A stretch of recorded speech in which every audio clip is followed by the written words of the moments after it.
Hi guys, FrostFangs here, welcome back once again, of course, to another Paladins video. We're going to be playing some more Vora today on Vora's the PTS, the public test server, whatever you want to label it. If you haven't seen my first video on her, go ahead and watch that one first. You don't have to, but I would highly recommend it because I give you a general overview and also kind of my first impressions on Vora, who will be doing a more detailed video on today and actually jumping into some matches and playing her. And she is somewhat of a complicated character, so I pretty much spent that entire video explaining and going through everything there is to know about her. And today I'm not going to really explain too much, I'm just going to jump straight into playing and showing off some setups I've built, and I guess giving you a more detailed opinion after actually having played games with her. Haven't played an insane amount of her, but I have played a handful of games. I know roughly kind of how she plays and what she is like actually in a match now, although obviously take everything with a grain of salt because she is pretty much just released. This is like the first day of the test server being up. Also definitely note, because I will try and avoid complaining about it for the rest of the video, I'm going to be playing on North America. I could play on EU, but I wouldn't really be able to find a game. It's like 6 AM right now EU time. Usually it's fine because in live it just takes a bit longer to queue and I get put in a bit of a worse game, but on the PTS I literally can't find one because there aren't enough people playing most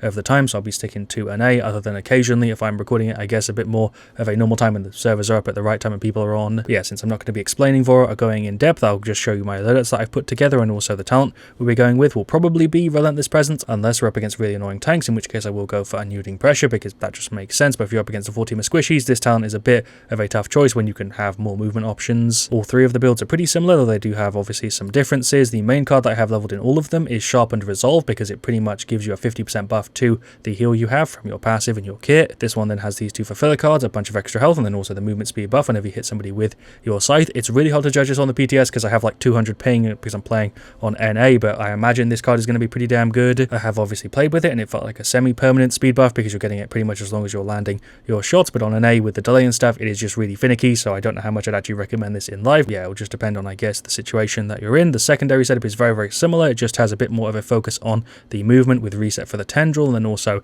damage reduction and stuff. Then finally the third one, which is just a variant of the first, but it has a ton of cooldown reduction if you don't land the Q. It has a 6-second cooldown. This gives you 5 seconds back if you actually miss it, and I imagine with Chronos it will be pretty much instant, so you can just spam it until you land the Q. Obviously if you're going to land it all the time, it makes no sense because you're not going to get the cooldown reduction at all, but if you're playing on a map where you really just want to spam it and you're going to just be trying to get long range stuff, because the Q has a way bigger range limit as far as I could tell than the basic hits, so in some situations it is going to be useful, but probably the one that I'd use the least out of the three. I mean, obviously it's day one, so I'm not going to have the most crafted loadouts ever, but this is probably the one that I'd recommend the most if you're watching this, I guess, in the future, and I haven't made another Vora video if you want to play it on the PTS, because this is just a pretty solid starting point. Movement speed, health, and then health. You can't really go wrong with these two cards, to be honest. Also, something to note that I'm imagining will be fixed on the PTS. She, for some reason, isn't marked as like the new champion. She's just where she would be, I guess, after she's not like the newest release. They usually put them here, but I think they kind of forgot for this one, so she's here. It also looks really weird because Zin is now kind of on his own on the bottom row until we get more characters. But anyway, for game one, we got Siege Splitstone Quarry. I haven't actually played this map in ages, and I haven't played Vora on this one, obviously, either. Shoutouts to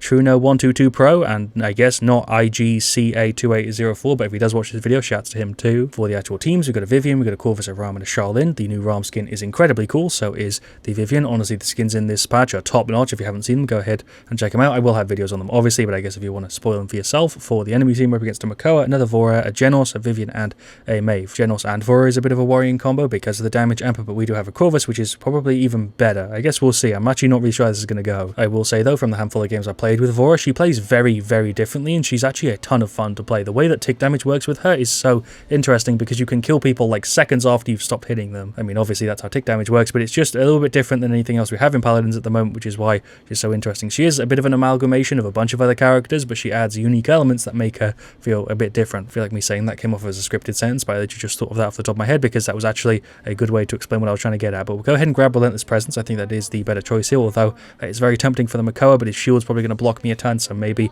it's not a good idea. I basically just have to decide between movement or damage, and I think here going for movement is the better choice because of the map, and then we'll go for the super safe standard setup, and we'll start off with some cauterized. You can't get Death Hands on it, by the way. I also don't know what this is on the left. I can't show you because I have to bring up the tab screen to show you what I mean, but also, what is this? There's a random 10 here from I guess back in OB64 days where you could have like cards and stuff. That's giving me Vietnam flashbacks, but yeah, what is going on here on the bottom left? I don't know what that is. I had it in my other games too. It's a pretty consistent bug. Hopefully it gets fixed, or maybe it's an indicator and I'm just an idiot. For the talents, we've got Suspect Everybody, Sandtrap, Earth Split, Spring Influence. This is definitely not on purpose though, that's for sure. She has Deafening Silence, Cat Burger, Opportunity Curse, Luminary, and Half Shell. So I'm kind of glad I went for the movement because of that Half Shell is probably going to be countering most of what we're doing. Those guys are all just sitting there for some reason. It also gives tick damage to the shield, which is kind of good to know. This is probably probably not a safe place for me to be, so we'll just go ahead and juke. We'll throw over a Q for the Vivian, which I actually landed. Range on that is lovely. Keep going to freaking hit R because I'm not used to this character. I think I might be dead. That pull did not work. There's a hit for the Maeve. Definitely need to remember that I've got my right click if I need to get away like really quick, because the damage reduction on it is just obviously 100%, so we can't take anything. There goes the Makoa. Let's also go in here on the Jones. We'll hit him with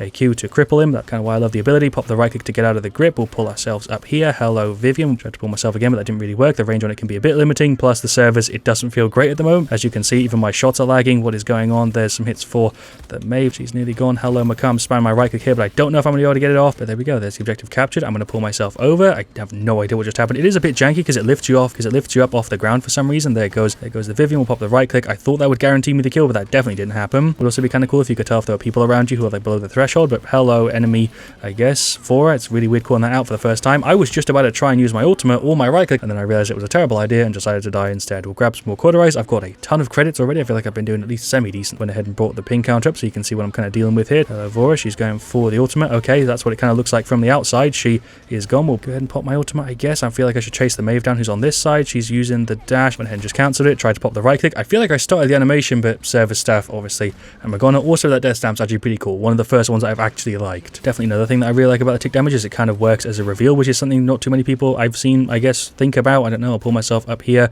Double pull. Nice. Try to hit this Makoa a bit. We'll pop the right click for the damage immunity. Everything feels janky right now with the servers, but I imagine, I guess if you're playing on your own one, it wouldn't be too bad. Trying to pull myself away. I did actually do the animation then. It didn't work, but okay, we're fine. Thanks, Corvus, for the heals. I'm going for a bit of a flank. I did hit you with like 3 things there, and it didn't really seem to register. I mean, you're still dead, so I don't really care too much. There is the right click. Cool, we got rid of the Makoa. I'm trying to pull myself away. I thought I had another charge. I'm gonna try and fight this Maeve. I think I actually kind of whooped her a little bit there. We'll throw a Q. I'm dead. We did take her for a ton. I mean, I guess I made her go back to spawn. Still not really sure how I feel about items on Vora. Obviously, cauterize makes sense and damage reduction, but not really sure if like morale boost and stuff makes sense. That was one hell of a pull though. There is some shots for the Maeve. Pop our ultimate and go after the Makoa. We'll go ahead and just remove him from the game. Animation look on that is a bit hefty. We'll pull ourselves up. There goes the Vivian as well. This should be a confirmed push, right? We'll pop the right click to get out of that. Deal some more damage to him. He is definitely dead. Just takes a bit of time. The Vora is doing some moves, but there is the push successful. Nice, cool. 2-0. I feel like I'm actually doing a pretty good job, and that compensation is actually working a little bit in my favor because of the projectiles she fires. They're similar to Grover and Zin, who usually don't have problems with lag anywhere near as much as people like Cassie or whatever. To be honest, with the indicator on the bottom left, I feel like I'm being a bit of an idiot, but I honestly have no idea what it is. It didn't show up in the target practice, which makes me think it's either a leftover from something they were going to do and decided to not implement, or that it does serve some sort of purpose that I'm not realizing, and that it didn't show up on the target practice for some reason. Now I'm going to pull myself over. That was actually, again, a pretty god tier pull. There's a hit for the general, so I'm going to pull myself over here, hit him with a right click. That really didn't work how I wanted it to. I think we can still take him out though, right? Yeah.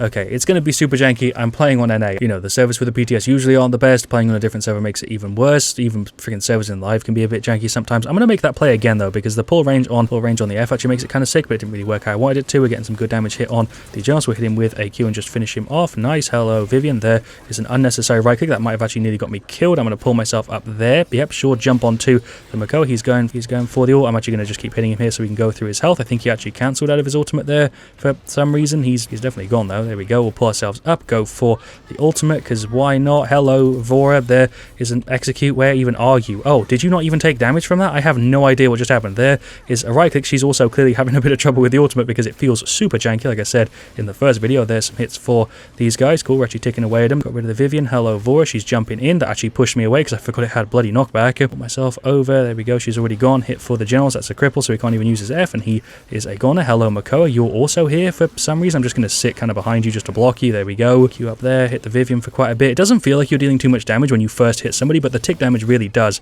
add up. To be honest, it feels really super different and interesting to play. Get rid of this Maeve. We did cripple her so she can't get away. Vora is kind of jumping on me a bit here. There is the right click for the bonus damage, and she should be a goner if I can just land the double hit. Nice. The delay on it was a bit mad. There's the F. Holy shit, I actually lived. Thought the lag was going to get me killed, but my reaction time there was honestly pretty abysmal. There's some hits for these guys. The range on her weapon also feels great. I definitely said that in the first video, but honestly her range just feels great. I think I might be dead, especially with the Maeve. I guess I'll go ahead and finish off Haven because we had enough credits. I feel like I'm actually kind of leading in credits here, which is strange. To be honest, having this amount of movement feels so much fun because it's just like chaining Grover pulls. It feels really, really fun. There is my right click. I'm spamming it, but I guess I got silenced because that's a talent she went for, which I didn't even freaking remember. But there we go. She is still gone. We hit the Maeve with a bit of damage. Gonna go ahead and pop the ult. This is probably a bad idea, but we should be able to execute the Makoa, right? If it'll just let me get close enough, or the Maeve, or nobody, because I guess it's just not going to let me, like, it's not going to let me get the execute. I think he grabbed me there. I'm actually not sure, but he's definitely dead though, right? There's no way he's going to be able to beat us here in a one-on-one, but there's the push as well. Victory, 4-0. 4-0. We actually kind of shredded them there. Overall, pretty solid game. I think I actually showed her off pretty damn well. Yeah, there we go. There are the stats for game 1. Quite happy with how we did. We actually ended up with top damage. Surprisingly, Makoa was the closest, and then the Vivian I was kind of expecting, but I'm kind of surprised that Makoa had so much damage. Overall, I feel like we did a super solid job. For the rest of them, our Vivian did okay. Our Shaolin struggled a little bit. Our Corvus did pretty damn decent. He helped me a ton. Rom also did his job. He didn't do anything crazy, but he did stick to the objective like a freaking tick. That's for sure. 242 seconds in comparison to everybody else. That is mad. For their side, Makoa did pretty damn good. Their Vivian did pretty decent. Their Maeve, I guess, did average. Same thing with the Generals, who maybe did a little bit above. And then their Vora, I guess, did a bit under average. And she was actually a higher level than me, which is a bit weird. Shoutouts to IGCA2804. He asked if he was going to be in the video. Indeed, he is. That was our Rom. Okay, for some reason I thought that was somebody on their team. Shouts to him. Well, so much for getting Vora 2 times in a row. I guess I'll cut most of this one out because you're here for Vora and I'm playing Jones. It wouldn't really make any sense. But yeah, I'll see you, I guess, in 30 minutes for me and probably about a couple seconds for you. Shoutouts to IDK Pitadori, though. And I guess screw veganism for taking my Vora. Definitely say that I have to clarify, but obviously that is a joke. People can play whoever the hell they want to pick. It's just whoever is fastest to get Vora. But if you're ever on the PTS with me, I guess let me grab the new character if you want to help your boy out. But you obviously don't have to. It's completely up to you. Right, well, 1 20-minute game of Genos later. We are back. We've got Siegestone Keep for game 3. Technically game 2. Shoutouts to Fire of Water 3 and possibly also I'm Epic Man, although he wants Vora, which I'm definitely not giving him because I've already had to sit through one game which I didn't want to play, but we did win because I actually made some decent alt plays with Genos for the first time in forever. For the actual teams, we've got a Fury, we've got a Zim, we've got an Ash and a Cassian. We're up against another Vora, of course, a Grover, a Grok, a Makoa, and a Bomb King. Okay, sure. I'm pretty sure I played with a couple of them before because I do recognize some of the names, but hey, whatever. I guess we'll just jump into it. Still kind of undecided on if I want to go for a Relentless Presence or Unyielding Pressure, if only they had shorter names, because both of them are good choices. The movement is really nice, but the extra damage would also be kind of useful. I think I'm going to stick to the movement because overall I think it might be a bit better, especially with this map. Go for the same setup because it did work pretty well. We'll start off with some Cauterizer for sure because we do indeed have a double heal on their side. Also, there's an undo button now in the shop, which is really, really cool, and it is done in a way where you can't really cheese it, which I'm glad to be able to say. For the talents, we've got Cherish, we've got Exaction, Yomi, and Fortress Breaker, Half Shell, Maelstrom, Deep Roots, Raw Subjects, and Relentless Presence. Keep feeling that you can sell stuff now. Yeah, indeed, you can hit undo. It's kind of cool. Also, the indicator in the bottom left isn't there now, which just makes me think that it was a remnant of something they were planning on implementing, and then they decided not to because it doesn't always show up, which definitely means that it isn't like a normal gameplay thing. Having 2 Fs is kind of cool. There's a route for the Grover. I'm kind of behind them now because of that play, but that's not necessarily a good thing. We're going to right click so we can dive. Didn't feel like that was meant to happen. There's the F to pull myself away. Thank you for the heal Fury coming through mad clutch. More hits over here for the Vora. She's kind of going in a bit. My right click is on like no cooldown. Use it just for the immunity, but I think I am dead. We're going to get the F off any second. There is the pull, but I am gone. They pushed up really hard there to the point I think some of them might be partied. I'm not sure. Like I said, I recognized a few people, but that was definitely a bit more group than you usually see on the PTS. I think I might have just been DC'd because everything has frozen. Oh, I've been kicked back to the main menu. Okay, I've had that happen a few times before, but that is a very rare occurrence. That's rather strange. My internet didn't dip. I guess we'll just jump into another one. No idea if he's seen my stuff or if he just felt like being nice. I'm not really sure, but the guy here in the middle actually grabbed Vora first and then switched offer, which is super cool. I don't know if he's seen my stuff or not, but shouts to the Corvus. For the map, we've actually got the new Siege Frozen Guard, which should be really good fun. I haven't actually seen this myself yet, so this will be my first time playing it in a game, and I get a shot of in a video. Shoutouts to Chaotic Bacon, Fire of Water 3, who I think we called out before, and a different person there as well. But for the teams, we've got Corvus, Maeve, Ash, and Amani. We're up against another Vora, a Ram, a Grok, a Tyra, and an Amani. I think here it's a better decision for me to go for the damage talent because I don't know the map too much and I don't want to go, you know, flinging myself around and stuff, so we'll go for the damage one. Also, this way I can show it off. This is, yeah, the new Siege Frozen Guard. I'm sure you've probably seen it already. If you haven't, yeah, this map is getting the remake treatment, similar to some of the other ones. The indicator has shown up again in the bottom left for some reason. But yeah, they did actually show this off on the patch notes show, and it looks pretty damn clean. For some reason, I thought you were going to be able to jump over there, but you definitely can't. There's an invisible wall. This little area is a little bit tighter now, and overall it just looks a lot more detailed, and it just seems way more updated to 2020 in comparison to the other one, which was like, what, 2016, 2017? That map had been around then the way it was for a while, but yeah, here we go, the new Frozen Guard. It actually looks sick. To be honest, I'm actually really happy that this is one of the maps they chose to give the remake treatment because it was one of my least favorite ones. I'm going to pull myself in. That isn't really what I wanted to do, but hey, I guess it works. She should be dead. She's trying to use her movement. I have no idea what is going on. I have no idea what's going on. How the hell didn't she die there? That was complete bullshit. I'm going to pop the ultimate and get the execute. Just going to make sure that she's a goner. I'm definitely dead as well, but I guess we distracted them. That entire play was a mess. NA servers, it's to be expected. That is the row I'm going for. The ult, we are out of range, but look at the damage, man. It really does stack up when you start just hitting people with stuff. Going to try and pull myself away. The pull doesn't actually get any sort of buff from the 5 stacks. It'd be kind of cool if it did. There is a right click. Yeah, sure, we'll just hit him with some more stuff. There is a Q. I'm getting absolutely pounded by the Ram and the Amani. Definitely a couple people here who I've also played with before, because I recognize more names on their side. I think that's one of the guys who was actually in the game we got kicked from, so I guess I wasn't the only one. I'd definitely say this is a bit of a tougher situation for Vora, just because of the map being a little bit more open. I think she does better in the medium-sized, kind of closer maps. I mean, it's pretty obvious the type of character she is. Also, this whole area looks completely different. That's so weird. You probably wouldn't even recognize this if you were showing them when you don't play that much Paladins. Went ahead and popped the ult. We got defense failed. I'm hoping that if the round ends here, I'm going to keep 70%. Okay, cool. So that acts the same as me dying. Or no, it doesn't, because it just went down to 22% for some reason. I wish that was explained somewhere, because it seems to me like the percentage you keep is just completely random. It's 70% when you're activating it, then it goes down to 20 if the round ends, or I'm assuming you die. If you deactivate it yourself, you keep 7% from when I tried it in the other video. I have no idea, but we'll go ahead and grab some more cauterize. This game is a bit rough so far, but hopefully we can recover it a bit. 0-2 isn't great though. Damage numbers and everything are just super delayed. I guess we should be going on the Grok. We did actually root him there, so we can't actually go into his Ghost Walk. There's a bunch of damage for the Tyra. She's going for her ult. I tried to time that right. Okay, there we go. She's gone. We'll hit him with a Q, pull ourselves away. I'm definitely still dead, but I'm going to just try and be as annoying as I possibly can. Somebody was sitting on the point, so we did get, 50% at least. We nearly got our ultimate up. But is there a money going for the ult? I'm going to try and juke the dragon. I don't really know what my plan is here. I'm going to pull myself over and just kind of be annoying. There's a right click. What the hell is going on? Can I kill her, please? I have no idea why. I have no idea why I'm not taking damage, but I guess the Amani's dead. Somehow the Maeve killed her. I have no idea what happened. Genuinely have no clue what just happened in front of me. There's an execute if it will just let me do it. Thank you very much. And she is a goner. This game is a complete mess, by the way. I think even if the servers were fine, this one would be a bit weird. There is a right click. I did do the animation like twice, but okay, I guess the servers are just going to screw me. We'll go ahead and finish off our cauterize. Sure, at least we've got the cap, so we're making a push on it. Definitely nowhere near as bad as like Corvus or Charlene are, but there are definitely some frame rate drops that I'm having with it. I'm going to go ahead and pop the ult just so we can go ahead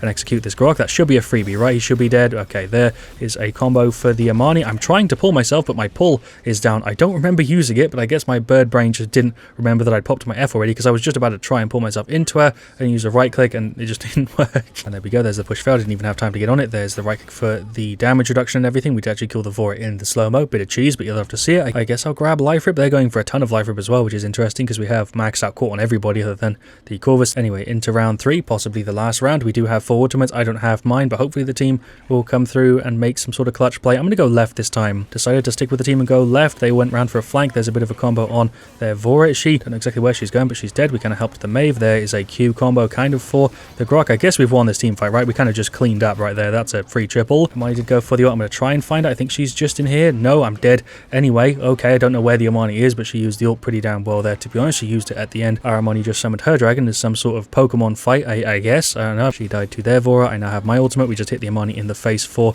the damage on the Q. There is a right click. Pop the ult. I'm trying to maneuver here a bit just with the speed buff and stuff. I wasn't even trying to hit anybody. I was just trying to use it to escape, because if they do cap this, it is going to be the end of the game. I guess I'm going to run in, pop a right click. I'm totally dead. I'm just delaying it here. The Amani's doing the same thing. It's going to be a 1-4. Well-deserved win for them. They played well. I don't know if any of them are partied, but even if they are, well done. I think it was a pretty solid game. Even if I wasn't accustomed to the map, I still got a chance to show it off. Shoutouts to Joema and also Tezcat Lipoka. I have no idea how to say that name, but that was Corvus, and then also the enemy Ram. Stats-wise, even though that was a 1-4, I'm quite happy with how we did. 10, 10, 85k. I'm glad I went for the damage over the movement. I don't think either of them would have made a big enough difference to really affect the stats, but I guess I had maybe a tiny bit extra because of the one we went for. For the rest of them, the Corvus did pretty good. He actually has a decent amount of healing there. The Ash struggled quite a bit. The Maeve had a bit of a tough time. Amani also didn't do, crazy good. No one on our side really did badly. We just didn't really click together as a team. For their side, their Tyra did pretty good. Their Grok did alright. Their Ram did pretty decent. Their Vora did a pretty good job, and then their Amani also did pretty decent with only 3 deaths. But yeah, there we go. That was Vora. I did do a decent job, but I don't feel like I did it justice, mainly because of the server stuff. I will obviously be making more videos on Vora and more videos on the PTS, so definitely stay tuned. Not sure exactly what I want to do for covering Vora. I might cover it at the end of the PTS, or I might cover her as soon as she goes live, or I might do both. I'm not sure just yet, but the setup worked fine. It's just kind of hard to judge anything with the delay and stuff. The talents also are kind of interesting. They're definitely very clear situations where you want to grab each one of them, and the main thing to take out of it is that she is a ton of fun, and I'd highly recommend you go ahead and give her a go for yourself on the test server, or I guess just wait till she comes into live and see what they change, because you never know. Most of the time they go through the exact same way, but sometimes they get a few tweaks, and other times, which has happened very rarely, they get, somewhat decent changes that are worth noting down. But of course, above all that, thank you so much for watching. Leave a like if you enjoyed. Let me know what you want to see me do next. I'll see you guys guys all very, very soon. And as always, stay frosty.